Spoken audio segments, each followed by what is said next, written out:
America. তা comparative ম্যাথমেটিকাতে কেন আমরা কম্পারেটিভ ম্যাথমেটিকা পড়বো সেটা আমাদের বিস্তৃত আলোচনার মধ্যে খানিকটা আপনারা উপলব্ধি করতে পেরেছেন যে আমরা হোমিওপ্যাথি পদ্ধতিতে যে চিকিৎসাটা করব সেটা হচ্ছে ব্যক্তি স্বাতন্ত্রীকরণ করে। তাহলে ব্যক্তি স্বাতন্ত্রীকরণ অর্থাৎ আমি আর্সেনিকের পেশেন্ট না আমি কস্টিকামের পেশেন্ট, এইটা আমাকে তুলনামূলক আলোচনা করতে হবে। তা আমরা কিন্তু রুগীকে বিভিন্ন ওষুধের নাম অনুসারে রুগীকে তার নাম করি। অর্থাৎ আমরা যেমন ওই অ্যালোপ্যাথি চিকিৎসা বলি, অমুক লোকের লিভারে ক্যান্সার হয়েছে, লাংসে ক্যান্সার হয়েছে, বা যে কোনো অর্গানে ক্যান্সার হয়েছে, বা ডায়রিয়া হয়েছে, কি কলেরা হয়েছে, এই সমস্ত রোগগুলো হলো। আর আমরা বলছি আমরা যেহেতু রোগের চিকিৎসাটা করি না, আমরা রুগীর চিকিৎসা করি, তাহলে রুগী কিসের রুগী?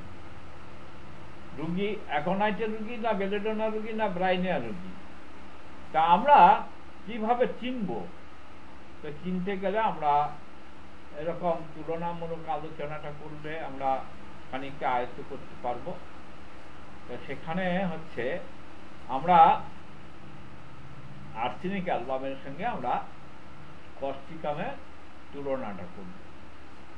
আপনারা লক্ষ্য করেছেন বা অনেকের বইয়ে চার্ট দেওয়া আছে, কিছু কিছু মেডিসিন আছে রাইট সাইড মেডিসিন, কিছু কিছু আছে লেফট সাইড মেডিসিন। তা আমাদের সেখানে আপনি চার্ট তৈরি করে নিতে পারেন। আবার কিছু কিছু বইয়ের মধ্যে সেই চার্ট আছে, লেফট সাইডের মেডিসিন না রাইট সাইডের মেডিসিন আপার এক্সট্রিমিটিতে আক্রান্ত করে না লোয়ার এক্সট্রিমিটি আক্রান্ত করে, এইভাবে চার্ট দেওয়া আছে। বিশেষ করে বডিকের বইতেও আছে। তা আমরা আর্সেনিক অ্যালবামের সঙ্গে কস্টিকামের যে তুলনাটা করব সেটা হচ্ছে প্রথম হচ্ছে সাইড নিয়ে। সাইডে হচ্ছে আর্সেনিক কোন সাইডে আক্রান্ত করে। আবার একটা মজার ব্যাপার আছে, সেটা হচ্ছে কিছু মেডিসিনে আছে সেগুলো আপার রাইট লোয়ার লেফট, আবার কিছু আছে লোয়ার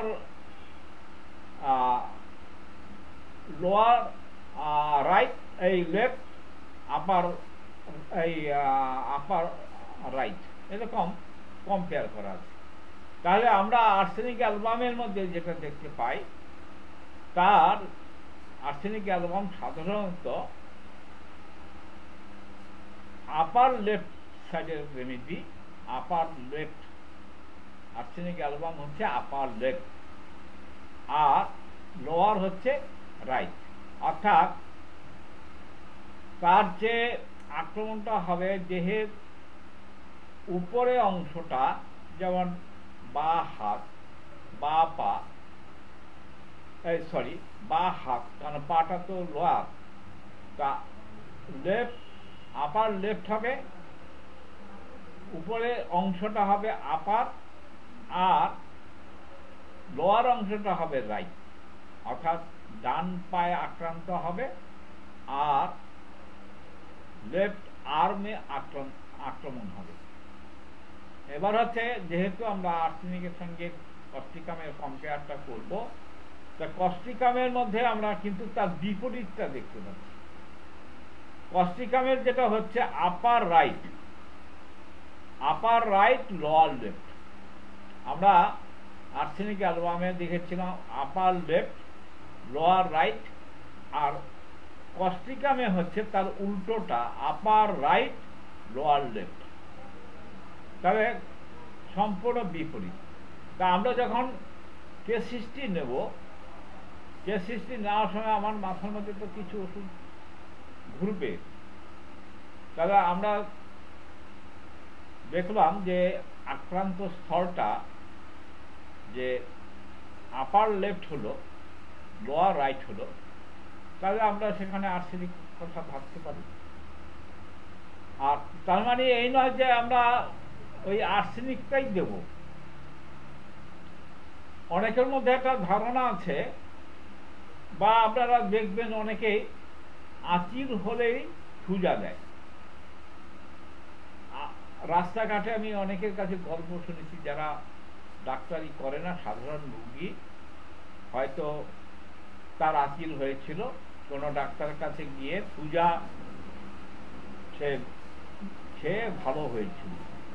এবার সে, আমি বাজারের মধ্যে চায়ের দোকানে বিভিন্ন জায়গায় গল্প শুনি যে আরে থুজা হয়েছে, এই আঁচিল হয়েছে, থুজা খেয়ে নেই,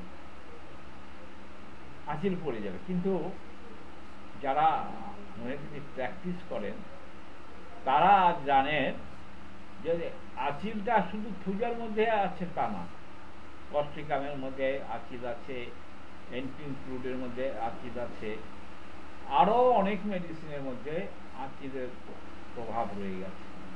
তাহলে আঁচিল হলে থুজা দেব, এটা কোনো হোমিওপ্যাথিক চিকিৎসা পদ্ধতি না। আঘাত পেলে বা কোনো ব্যথা পেলে আর্নিকা দেবো, এটা কোনো হোমিওপ্যাথিক পদ্ধতি না।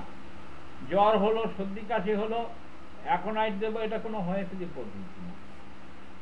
তাহলে আমাদের পুঙ্খানুপুঙ্খভাবে বিশ্লেষণ করতে হবে রুগীটা কিসের রুগী। আবারও বলছি, বারবার বলছি, সেটা হচ্ছে যে আমরা কিন্তু যেটা করি সেটা হচ্ছে কিসের রুগী, কি রোগটা হয়েছে সেটা কিন্তু আমাদের কাছে বিবেচ্য বিষয় নয়।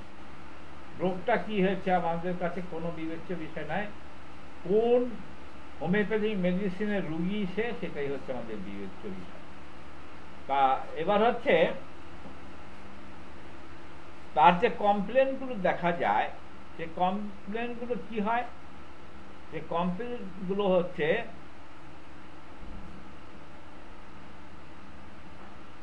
predominant in internal part।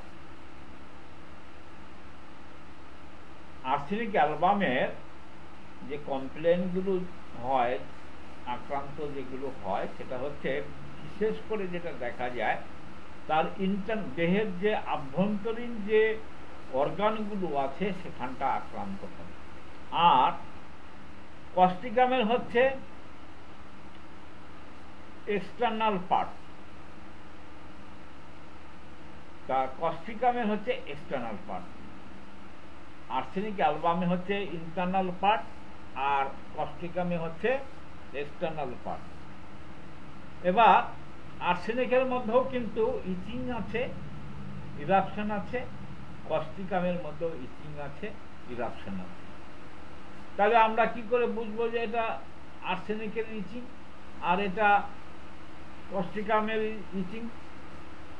তাই এই ইচিং এর ক্যারেক্টার দেখে আমরা ডায়াগনোসিস করতে পারবো যে এটা আর্সেনিকের ইচিং না কস্টিকামের ইচিং। তাই ইচিং এর বৈশিষ্ট্য হচ্ছে অ্যাগ্রাভেট বাই স্ক্র্যাচিং। এখানে আর একটু কথা বলা দরকার আছে, সেটা হচ্ছে আমরা জানি ইচিংটা হয় ডিউ টু সোরিক ইনফেকশনের জন্য বা ডিউ টু সোরিক মায়াজম। তা সোরিক মায়াজমের যে এফেক্টটা সেটা হচ্ছে ইচিং অ্যান্ড ইরাপশন। আর যাদের ইচিং হয়েছে কোনোদিন তারা জানেন যে চুলকানি হলে চুলকালে খুব আরাম বোধ হয়। চুলকাতে গেলে স্ক্র্যাচিং করলে আরাম বোধ হয়, এটাই কিন্তু স্বাভাবিক নিয়ম।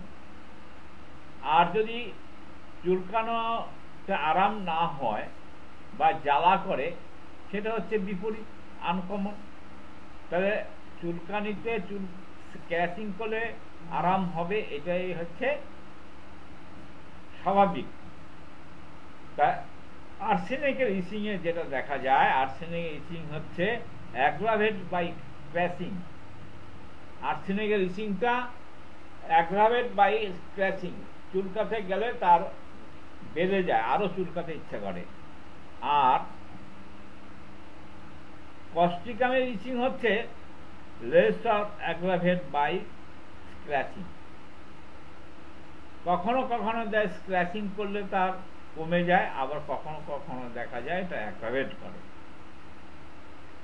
এবার হচ্ছে ইচিং ইরাপশন হলে অনেকের ক্ষেত্রে যেটা দেখা যায়, তার একটা ডিসচার্জ হয়, একটা সেই আক্রান্ত স্থল থেকে একটা মানে ফ্লুইড ডিসচার্জ হয়। তাহলে আর্সেনিকের ডিসচার্জ কেমন, কস্টিকামের ডিসচার্জটা কেমন, এটা আমাদের অ্যানালিসিস করতে হবে। তা আর্সেনিকের ডিসচার্জ হচ্ছে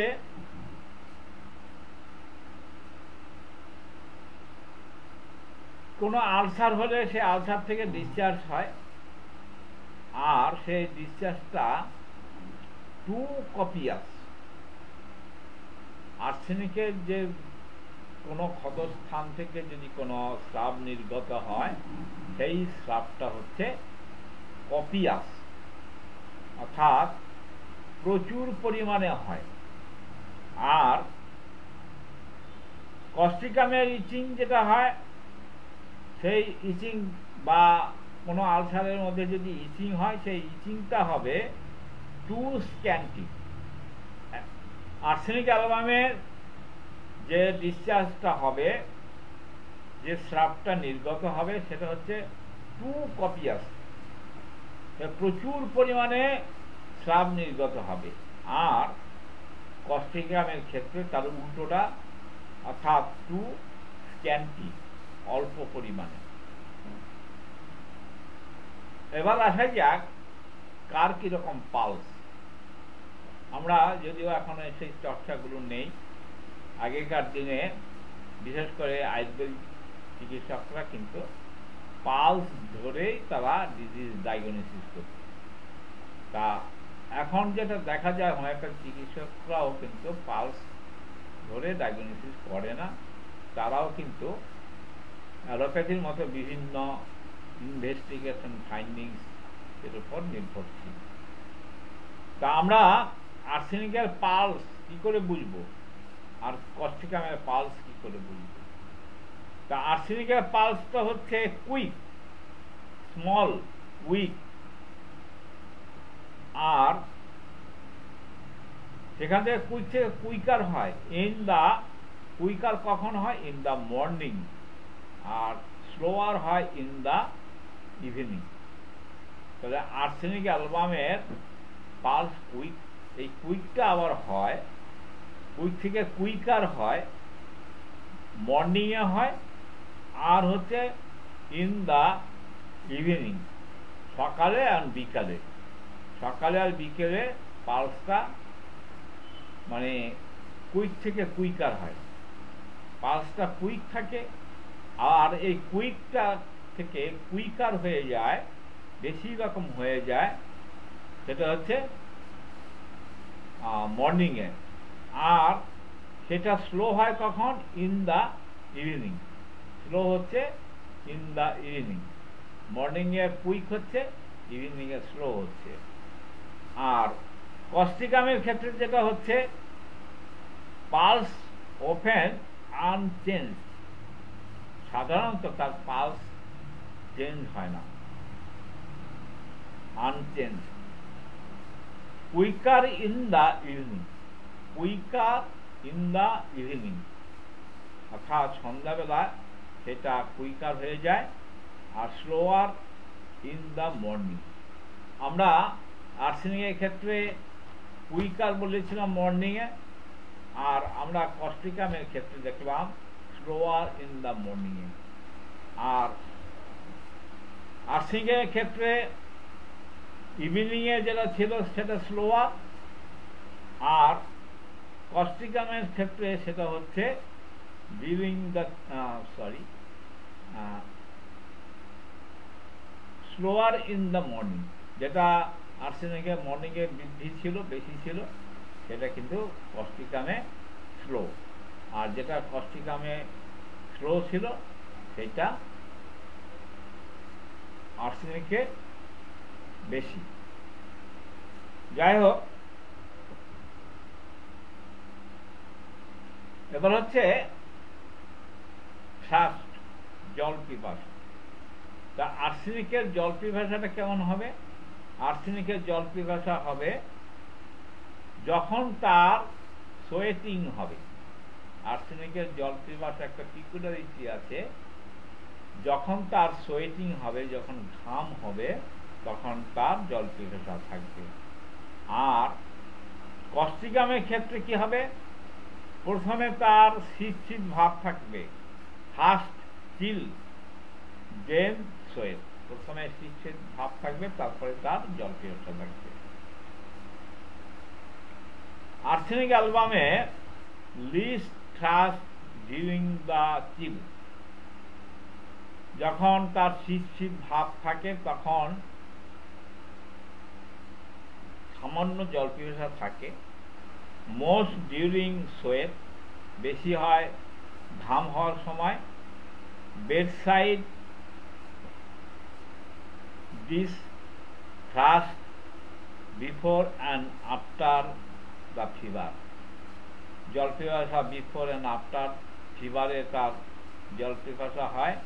and between the chill and heat, শীত শীত ভাব আর গরম গরম ভাবের মাঝে তার জল পিপাসাটা হয়। আর কস্টিকামের ক্ষেত্রে হচ্ছে predominant want of thirst, particularly during the chill and sweat, অর্থাৎ যখন শীত শীত ভাব থাকে এবং যখন শীত ঘাম হয় তখন তার জল পিপাসাটা থাকে।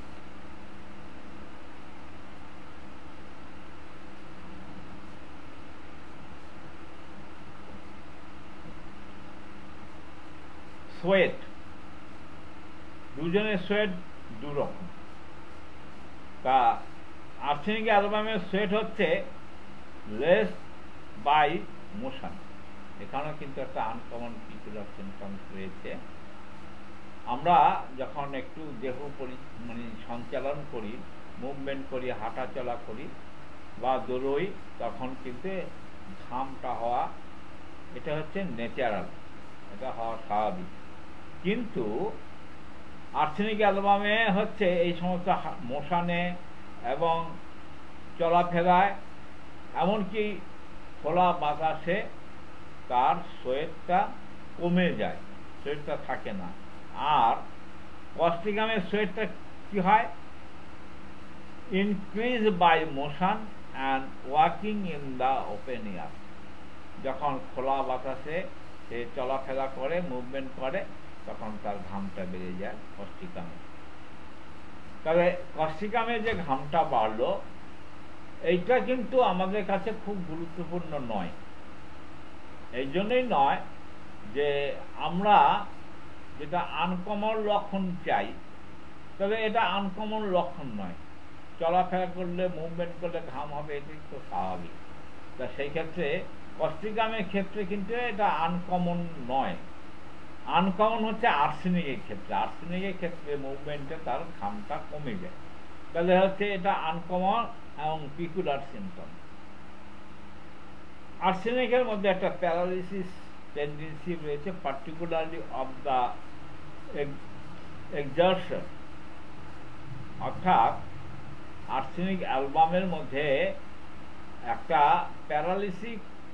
প্যারালিস্টিক যে অবস্থা, অর্থাৎ প্যারালিসিসের বাংলা হচ্ছে অসাড়, দেহ অসাড় হয়ে যায়। তা বিশেষ করে কোথায়, কোন অঙ্গটা অসাড় হয়? যে অঙ্গটা, অর্থাৎ যে অঙ্গে আমাদের মাসেলগুলো মানে মুভমেন্ট করা, যেই মাসেলগুলো, দেহের যে মাসেলগুলো আছে, সেই মাসেলগুলো, যে সমস্ত মাসেলগুলো আমার দেহের সঞ্চালন করে, সেই মাসেলগুলো প্যারালাইজড হয়ে যায়, অসাড় হয়ে যায়। আর কস্টিকামেও কিন্তু প্যারালিসিস আছে। কস্টিকামের paralysis particular of the flexor. আর আর্সেনিক অ্যালবামে ওয়ান্ট অফ রিভার্স। রিভার্স কথা মানে হচ্ছে গোপন রাখা। অনেকে দেখবেন সে কোনো কিছু প্রকাশ করে না, বেশি কথা বলে না, যাকে বলা চাপা স্বভাবের। তা আর্সেনিক অ্যালবাম হচ্ছে চাপা স্বভাবের মানুষ। নিজেকে এক্সপোজ করে না।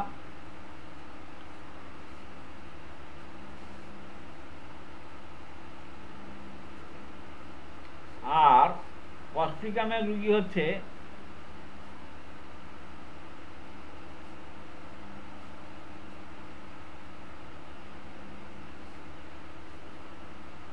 টিউশনালিটি, তার সান্ত্বনার দিকে সে মানে আরো বেশি অস্বস্তি বোধ করে।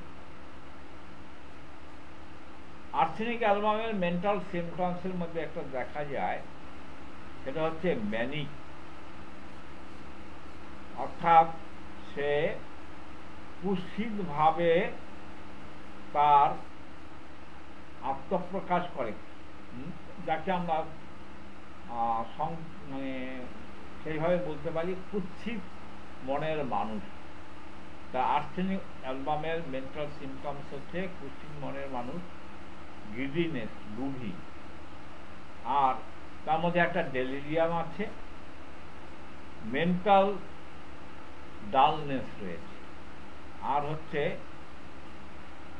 ইনসিনিটি একটা ভাব আছে, তার মধ্যে একটা ইনসিনিটি ভাব, অর্থাৎ ইনসিনিটি কথা মানে হচ্ছে উন্মাদ আর কি, সেই উন্মাদ একটা ভাব রয়েছে। আর কস্টিকামের ব্যাপার হচ্ছে, কস্টিকামের মেন্টালিটি হচ্ছে ডিসট্রাস্ট, অর্থাৎ কোনো বিষয়ে সে অবিচল থাকে। তারপরে হচ্ছে অ্যাবসেন্ট মাইন্ডেড, অন্যমনস্ক, ফ্যান্সিস, অর্থাৎ কল্পনাপ্রবণ। আমরা আর্সেনিক অ্যালবামের মধ্যে যেটা পাই সেটা হচ্ছে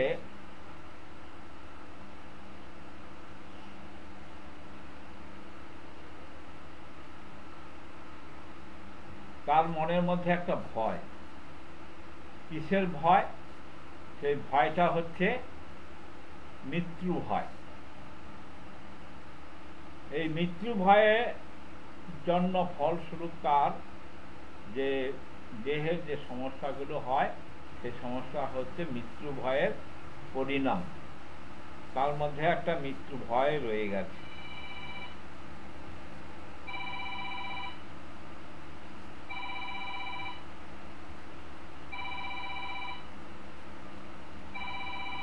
আর কস্টিকামের একটা মজার ব্যাপার হচ্ছে, কস্টিকামের তার একটা আমরা ইগনিয়েসিয়া নেট্টামির মধ্যে একটা সিমটমস পাই, সেটা হচ্ছে disappointment of love. Disappointment of love, তা কস্টিকামের মধ্যে কিন্তু এই সিমটমসটা আছে, ডিসঅ্যাপয়েন্টমেন্ট অফ লাভ। তা ডিসঅ্যাপয়েন্টমেন্ট অফ লাভ এই লক্ষণটা কস্টিকামের মধ্যে আছে।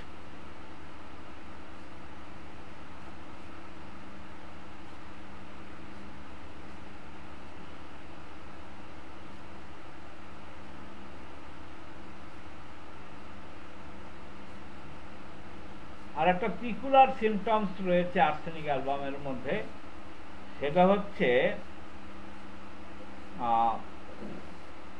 তার একটা ইরাপশন অ্যারাউন্ড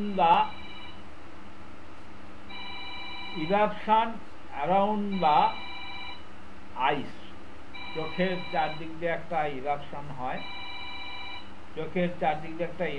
হয়, আর কস্টিকামের ক্ষেত্রে ইরাপশন টু আইব্রো, অর্থাৎ ইরাপশনটা হচ্ছে চোখের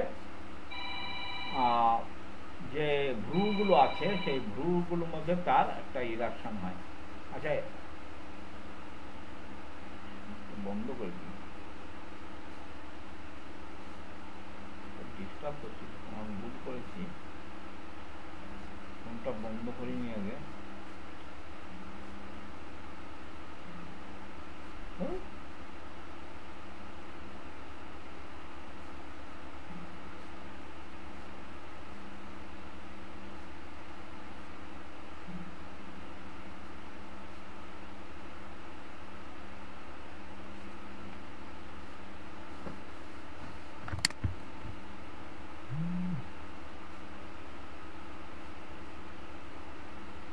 এবার হচ্ছে একটা পিকুলার সিমটম, সেটা হচ্ছে যে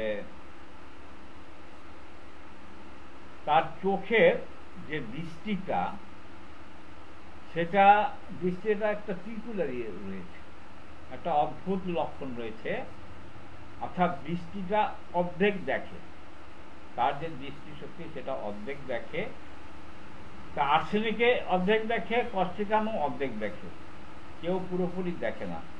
তা আর্সেনিকের যে মানে হাফ সাইড যেটা, সেটা কিন্তু হরিজেন্টাল। পিকুলারিটিটা হচ্ছে আর্সেনিকের যে আইসাইট, সেটা হচ্ছে হরিজেন্টাল। আর একটা হচ্ছে কস্টিকামে যেটা আছে, সেটা হচ্ছে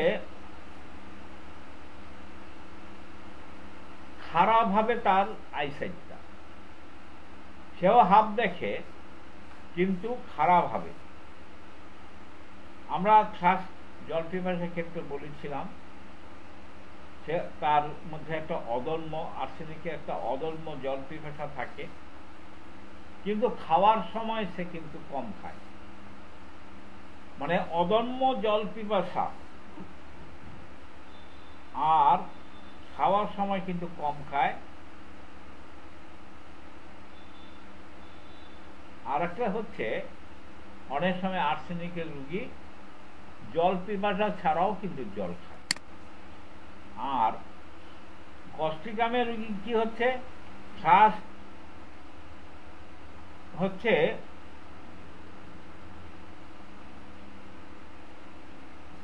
তার হচ্ছে অ্যাভারশন টু ড্রিঙ্ক, তার শ্বাস নেই অ্যাভারশন টু ড্রিঙ্ক। এবার আসা যাক ইউরোজেনিটাল অর্গানে তার যে ইউরিনটা হয়, ইউরিনেশন যেটা হয়, আর্সেনিক অ্যালবামের যে ইউরিনেশনটা হয়, সেটা হচ্ছে স্ক্যান্টি। তা স্ক্যান্টি কখনো কখনো কপিয়াস, কখনো কখনো কপিয়াস ডিসচার্জ হয়। আর কস্টিকামের যে ইউরিনেশনটা, সেখানে চেনার মতো একটা বিষয় থাকে, সেটা হচ্ছে ফ্রিকোয়েন্ট ইউরিনেশন বাট স্ক্যান্টি। ঘন ঘন প্রস্রাব হয় কিন্তু পরিমাণে কম হয়, ঘন ঘন প্রস্রাব হয় পরিমাণে কম হয়। সেক্সুয়ালিটি নিয়ে যদি আমরা আলোচনা করি, দুটোর মধ্যে কম্পেয়ার করি, তাহলে দেখা যায় আর্সেনিক অ্যালবামের যে সেক্সুয়াল ডিজায়ার, সেটা হচ্ছে ইনক্রিজড, খুব বেশি। আর কস্টিকামের সেক্সুয়াল ডিজায়ার ডিক্রিজ। তাহলে কস্টিকামে হচ্ছে ডিক্রিজ আর আর্সেনিক অ্যালবামে হচ্ছে ইনক্রিজ।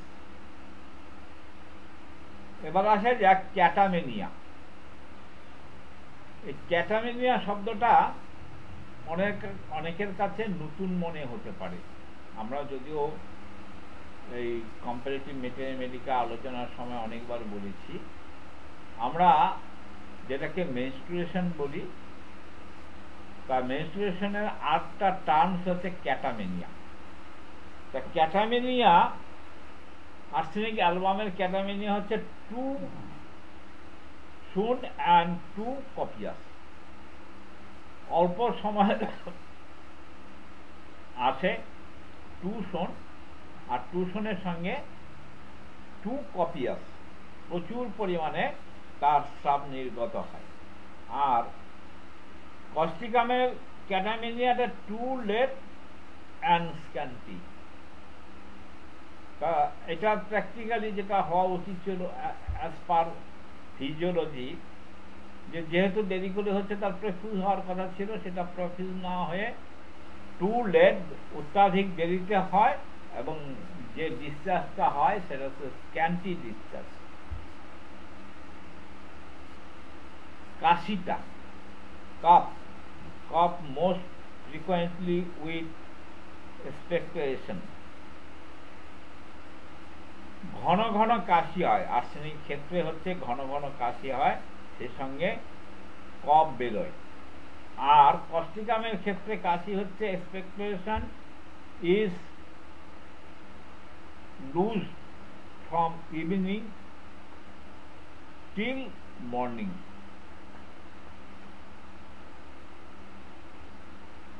এবার হচ্ছে তার আর্সেনিকের কাশিটা কখন বেশি হয়? During the day. আর্সেনিক অ্যালবামের কাশিটা কখন বেশি? During the day. আর কস্টিকামের কাশিটা হচ্ছে evening till morning, rarely during the day, কখনো কখনো ডিউরিং দ্য ডে হয়। এবার হচ্ছে দুটো পিকুলার সিমটমস আছে আর্সেনিক অ্যালবামের যে ইরাকশনগুলো হয়, সেগুলো ইরাকশনগুলো হচ্ছে ফুসকুড়ি টাইপের।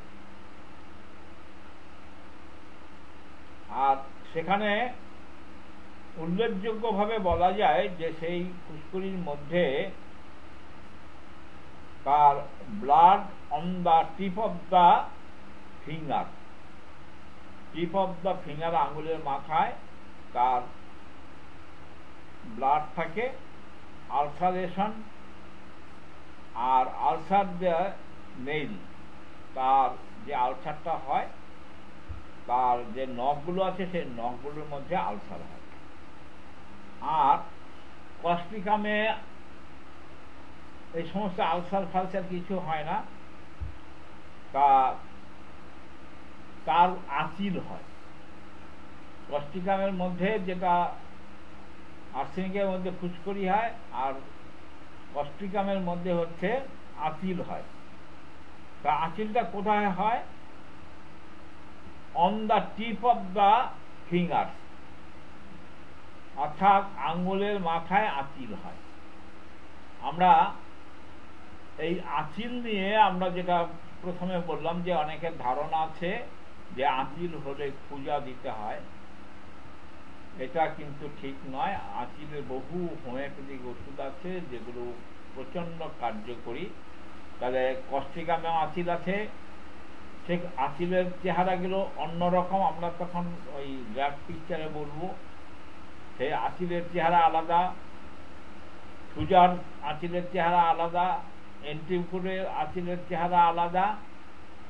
তা সুজার হচ্ছে ডুমড়ো ডুমড়ো ফুলকপির মতো যে আঁচিলগুলো হয়, এই আঁচিলগুলো একটা আনকমন পিকুলার সিমটমস আছে, সেটা হচ্ছে জেনিটাল পার্টে যদি আপনার আঁচিল হয় তাহলে সেখানে সুজা খুব কার্যকরী মেডিসিন। এবার হচ্ছে অ্যাগ্রাভেশনটা, arsenic aggravation in the evening, after midnight and in the morning. তার সামগ্রিক যে অ্যাগ্রাভেশনটা হয় আর্সেনিকের, সেটা হচ্ছে ইভিনিংয়ে হয়, আফটার মিডনাইটে হয়, অ্যান্ড ইন দ্য মর্নিংয়ে হয়। আর কস্টিকামের অ্যাগ্রাভেশনটা হয় in the evening, during the night and morning. আর রেমিশনটা হয়, আর্সেনিকের রেমিশনটা হচ্ছে ডিউরিং দ্য ডে অ্যান্ড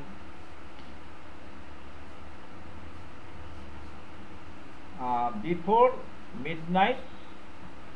আর কস্টিকামের যেটা হচ্ছে রেমিশনটা হচ্ছে ডিউরিং দ্য ডে। আর্সেনিকের কোর্স থাকে কখন, বৃদ্ধিটা কখন হয়? ফ্রম ইটিং ব্রেড, অর্থাৎ রুটি জাতীয় কিছু খেলে তার সমস্ত রোগ বৃদ্ধি হয়। আর কস্টিকামে হচ্ছে মোর ফ্রিকুয়েন্টলি ইমপ্রুভ দেন অ্যাগ্রাভেশন আফটার ইটিং ব্রেড। তাহলে এখানে রুটি খেলে কি হয়? কস্টিকামে রুটি খেলে হচ্ছে মোর ফ্রিকুয়েন্টলি ইমপ্রুভ, তার বেশিরভাগ ক্ষেত্রে দেখা যায় ইমপ্রুভ হচ্ছে। আর aggravated after eating bread, after eating bread, রুটি খাওয়ার পরে তার অ্যাগ্রাভেশনটা হচ্ছে।